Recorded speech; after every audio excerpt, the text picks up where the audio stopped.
हर हर महादेव सभी को। आप सभी का एक बार फिर से स्वागत है हमारे चैनल में।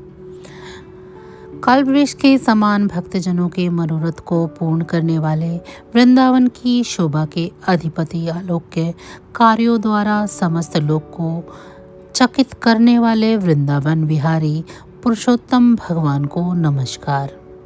नारायण नर नरोत्तम तथा देवी सरस्वती और श्री वेदव्यास जी को नमस्कार।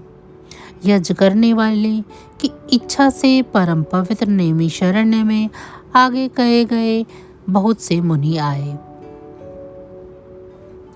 शिष्यों के सहित ये सब ऋषि अंगों के सहित वेदों को जानने वाले ब्रह्मनिष्ठ, संसार की भलाई तथा परोपकार करने वाले, दूसरों के हित में सर्वदा तत्पर, शोध सामर्थ्य कर्म करने वाले नैमिषारण्य में आकर यज्ञ करने को तत्पर हुए।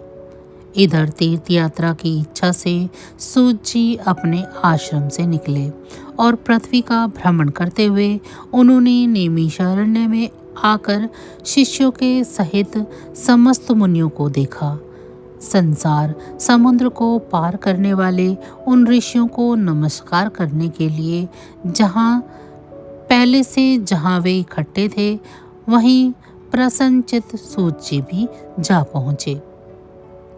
इसके अनंतर पेड़ की लाल छाल को धारण करने वाले प्रसन्नमुख, शांत, परमार्थ, विशारद, समग्र गुणों से युक्त, संपूर्ण आनंदों से परिपूर्ण, राम नाम मुद्रा से युक्त, गोपी चंदन मृत्तिका से दिव्य शंख चक्र की छाप लगाए, तुलसी की माला से शोभित, जटा मुकुट से भूषित, समस्त आपत्तियों से रक्षा करने वाले अलौकिक चमत्कार को देखने वाले, भगवान के परम मंत्र को जपते हुए समस्त शास्त्रों के सार को जानने वाले, संपूर्ण प्राणियों के हित में संलग्न, जितेंद्रिय तथा क्रोध को जीते हुए जीवन मुक्त जगत गुरु श्री व्यास जी की तरह और उन्हीं की तरह आदि गुणों से युक्त उनको देख उस नैमिषारण्य में रहने वाले समस्त महर्षिगण सहसा उठ खड़े हुए। विविध प्रकार की विचित्र कथाओं को सुनने की इच्छा प्रकट करने लगे। तब सूत जी प्रसन्न होकर सब ऋषियों को हाथ जोड़कर बारंबार दंडवत प्रणाम करने लगे। ऋषि बोले, हे सूत जी, आप चिरंजीवी तथा भगवत होवो। हम लोगों ने आपके योग्य सुंदर आसन लगाया है। हे महाभाग, आप थके हैं, यहाँ आकर बैठ जाएं। ऐसा सब ब्राह्मणों ने कहा। इस प्रकार बैठने के लिए कहकर जब सब तपस्वी और समस्त जनता बैठ गई, तब विनय पूर्वक तपोवृद्ध समस्त मुनियों से बैठने की अनुमति लेकर प्रसन्न होकर आसन पर सूत जी बैठ गए। तदनंतर सूत को सुखपूर्वक बैठे हुए और श्रम रहित देखकर पुण्य कथाओं को सुनने की इच्छा वाले समस्त ऋषि यह बोले, हे सूत जी, हे महाभाग, आप भाग्यवान हैं। भगवान व्यास के वचनों के हार्दिक अभिप्राय को गुरु की कृपा से आप जानते हैं। क्या आप सुखी तो हैं? आज बहुत दिनों के बाद कैसे इस वन में पधारे हैं? आप प्रशंसा के पात्र हैं। हे व्यास शिष्य शिरोमणि, आप पूज्य हैं। इस असार संसार में सुनने योग्य हजारों विषय हैं, परंतु उनमें शेषकर थोड़ा सा और सारभूत जो हो हम लोगों से कहिए।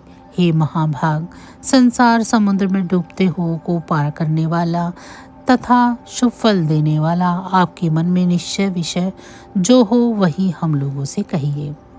हे अज्ञान रूप अंधकार से अंधे हो का ज्ञान रूप चक्षु देने वाले भगवान की लीला रूपी रस से युक्त परमानंद का कारण, संसार रूपी रोग को दूर करने में रसायन में के समान जो कथा का सार है वह शीघ्र ही कहिए। इस प्रकार शौनक आदि ऋषियों के पूछने पर हाथ जोड़कर सूत जी बोले, हे समस्त मुनियों, मेरी कही हुई सुंदर कथा को आप लोग सुनिए। हे विप्रो, पहले मैं पुष्कर तीर्थ को गया। वहाँ स्नान करके पवित्र ऋषियों, देवताओं तथा पितरों को तर्पण आदि से तृप्त करके सब समस्त प्रतिबंधनों को दूर करने वाली यमुना के तट पर गया। फिर क्रम से अन्य तीर्थों को जाकर गंगा तट पर गया। पुनः काशी आकर अनंतर गया तीर्थ पर गया।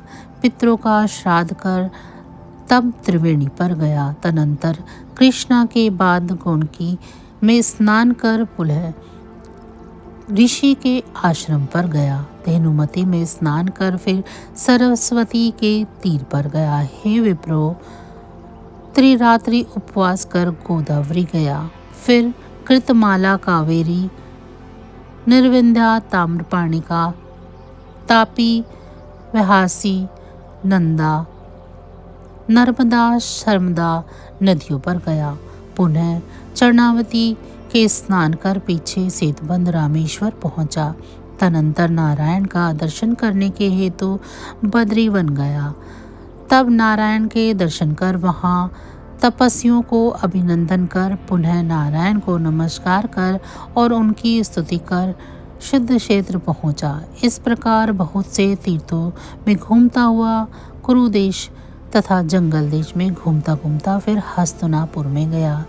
हे द्विजो, वहाँ यह सुना कि राजा परीक्षित राज्य को त्याग बहुत ऋषियों के साथ परम पुण्यप्रद गंगा तीर गए हैं और उस गंगा तट पर बहुत से सिद्ध हैं भूषण, जिनका ऐसे योगी लोग और देवऋषि वहाँ पर आए हैं। उसमें कोई निराहार, कोई वायु भक्षण कर, कोई जल पीकर, कोई पत्ते खाकर, कोई श्वास ही को आहार कर, कोई फलहार कर और कोई फीन का आहार कर रहते हैं। हे द्विजो, उस समाज में कुछ पूछने की इच्छा से हम भी गए। वहाँ ब्रह्म स्वरूप भगवान महामुनि व्यास के पुत्र, बड़े तेज वाले, बड़े प्रतापी श्री कृष्ण के चरण कमलों को मन से धारण किए हुए श्री शुकदेव जी आए। उन्हें 16 वर्ष के योगी राज संघ की तरह कंठ वाले, बड़े लंबे चिकने बालों से घिरे हुए मुख वाले, बड़ी पुष्ट कंधों की संधि वाले, चमकती हुई कांति वाले, अवधूत रूप वाले, ब्रह्म रूप थूकते हुए लड़कों से घिरे हुए, मक्षिकाओं से जैसे हस्ती मस्त घिरा रहता है, उसी प्रकार धूल हाथ में ली हुई स्त्रियों से घिरे हुए सर्वांग धूल रमाए महामुनि शुकदेव को देख सब मुनि प्रसन्नता पूर्वक हाथ जोड़कर सहसा उठकर खड़े हो गए।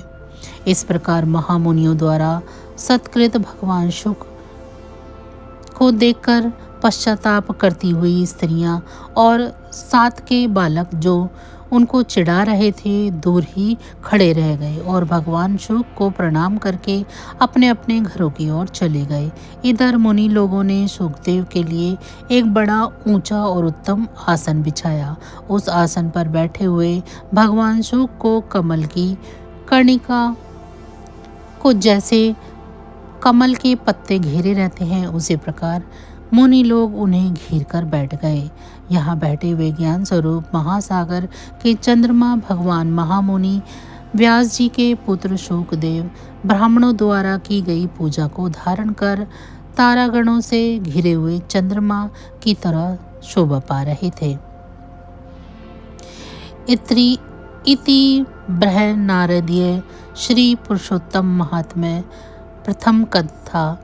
प्रथम अध्याय समाप्त। श्री शरणम। आशा करते हैं आप सभी को हमारी आज की वीडियो पसंद आई होगी। वीडियो अच्छी लगी है तो इसे लाइक करें। चैनल को अभी तक सब्सक्राइब नहीं किया है, आगे आने वाली कथाओं के लिए चैनल को भी सब्सक्राइब कर लें। आप सभी का बहुत बहुत धन्यवाद।